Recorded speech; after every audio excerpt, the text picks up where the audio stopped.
আমি আদ্রিকা আচার্য। আমি ক্লাস 3-তে পড়ি। আমি বই পড়তে ভালোবাসি। আমার দাদুর নাম প্রবীর আচার্য। আমার দাদু অনেক বই লিখেছে। দাদু আমার জন্য একটা মজার বই লিখেছে। সেটার কথা সবার শেষে বলবো। আগে অন্য বইগুলোর কথা বলি। আমাদের কাটোয়া মহকুমার বৈষ্ণব কবি জ্ঞানদাস একজন বিখ্যাত মানুষ ছিলেন, কিন্তু তার জীবনী গ্রন্থ বাংলা সাহিত্যে ছিল না। আমার দাদু প্রথম তার জীবনী লিখেছে। সেই বইটার নাম হলো অমিয় সাগরে। এই বইটি পড়লে 500 বছর আগেকার সব ইতিহাস জানা যাবে।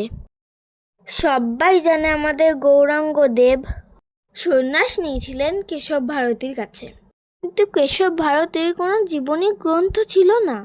অনেক জায়গা থেকে প্রচুর খবর জোগাড় করে কেশব ভারতীর জীবনীও প্রথম লিখেছে আমার দাদু প্রবীর আচার্য। সেই বইটির নাম লোকবিস্মৃত কেশব ভারতী। এই বইটি থেকেও 550 বছর আগের অনেক নতুন নতুন কথা জানা যায়। জ্ঞান গোসাই বা জ্ঞানেন্দ্র প্রসাদ গোস্বামীর গান তো তোমরা শুনেছ। তিনি ছিলেন ভারতীয় মার্গ সঙ্গীতের ভারত বিখ্যাত সাধক। তার জীবনীও প্রথম লিখেছে আমার দাদু। বইটি খুব ভালো বই, তোমরাও পড়ে দেখতে পারো। বইটির নাম হলো সুরসাগরের তীরে। ডেভিড হেয়ারের নাম কে না জানে। তিনি ইংল্যান্ডের লোক হলেও ভারতের মানুষকে শিক্ষিত করার জন্য নিজের জীবনকে উৎসর্গ করে গেছেন। তিনি আমাদের মতন ছোট ছোট শিশুদেরকে খুব ভালোবাসতেন। আমাদের মতন ছোটদের জন্য তার জীবনে লিখেছে আমার দাদু। এই বইটির নাম হলো ছোটদের ডেভিড হেয়ার। জানো তো, এই বইটা হেয়ার স্কুলে পড়ানো হয়। আমার দাদুর লেখা আর একটা বই হলো কৃষিজ লোক উৎসব ও প্রাচীন বিজ্ঞান চর্চা। আমাদের দেশে তো সারা বছর ধরে অনেক উৎসব ও পুজো পার্বণ হয়। তাছাড়াও প্রাচীন কাল থেকে আমরা অনেক নিয়ম কানুন মেনে চলি। এইসবের পেছনে লুকিয়ে আছে অনেক বৈজ্ঞানিক সত্য। তাছাড়াও বহু প্রাচীন কালে আমাদের দেশে বিজ্ঞান চর্চা অনেক উন্নত ছিল। এসব সম্পর্কে জানতে হলে এই বইটি পড়তে হবে। আমি দাদুর সঙ্গে নেপাল বেড়াতে গেছিলাম। সেই দেশটা ঘুরে ঘুরে আমার দাদু সব দেখার জায়গাগুলোর ছবি তুলেছিল এবং ইতিহাস জোগাড় করেছিল।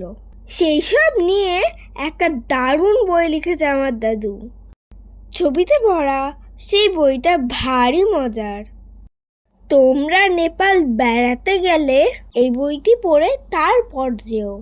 বইটার নাম হলো দেবভূমি নেপাল। আমার জন্মের অনেক আগে দাদু অন্ধ্রপ্রদেশে চাকরি করত। সেখানকার জেলে আদিবাসীদের সঙ্গে দাদু খুব মেলামেশা করত। তাদের সমাজ সংস্কৃতি, উৎসব, পুজো পার্বণ, লোক সংস্কার, ইতিহাস এইসব নিয়ে দাদু একটি বই লিখেছে। এই উপন্যাসটির নাম বাৎসায়নী। আমাদের কাটোয়া মহকুমায় 4টে সতীপীঠ আছে। ডক্টর কালীচরণ দাসের সাথে আমার দাদু আশেপাশের 6টি সতীপীঠ নিয়ে একটি বই লিখেছে। সবাই এই বইটির খুব প্রশংসা করেছে। বইটির নাম হলো সতীপীঠ উদ্ভব, ক্রমবিকাশ ও বর্ধমান। ডক্টর কালীচরণ দাস এবং মহাদেব চন্দ্রের সঙ্গে একসাথে দাদু একটি বই লিখেছে। ছবিতে ভরপুর এই বইটা হলো শ্রীবাটি টেরাকোটা মন্দিরের ইতিহাস ও বিবরণ। বইটির নাম হলো চন্দ্রবংশ ও শ্রীবাটি টেরাকোটা। কাটোয়ার কাছে জগদানন্দপুর মন্দির নিয়েও দাদুর একটি বই আছে। এই বইটিতেও ইতিহাস ও শিল্পকর্মের বিবরণ আছে। বইটির নাম জগদানন্দপুর মন্দির। দাদুর সম্পাদিত আরেকটি বই হলো সাধারণ আপেক্ষিকতাবাদের শতবর্ষ। এই বইটিতে আইনস্টাইনের জীবনের বিভিন্ন দিক নিয়ে আলোচনা করেছেন বিখ্যাত সব লেখকরা। বইটি কাটোয়ার বিজ্ঞান পরিষদ থেকে বের হয়েছিল। আমাদের বাড়ির কাছে দধিয়া বৈরাগ্যতলা ও গোপাল দাস বাবাজির জীবনী নিয়েও দাদুর একটি ছোট্ট বই আছে। এবারে দাদুর মজার মজার বইগুলোর কথা নিয়ে বলবো। দাদুর লেখা হাসির গল্পের বইয়ের নাম হলো মৌতাত। এই বইয়ের গল্পগুলো পড়লে হাসতে হাসতে তোমাদের পেটে খিল ধরে যাবে। এই বইয়ে 16টি গল্প আছে। সেইগুলোর ছবি এঁকেছে আমার কাকা পিনাকপানি আচার্য। ভারী মজার মজার ছবি। ভূতের গল্প পড়তে কে না ভালোবাসে।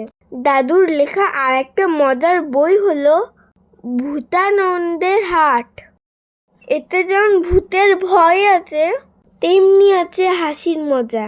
ছোট বড় সবারই ভালো লাগবে এই বই।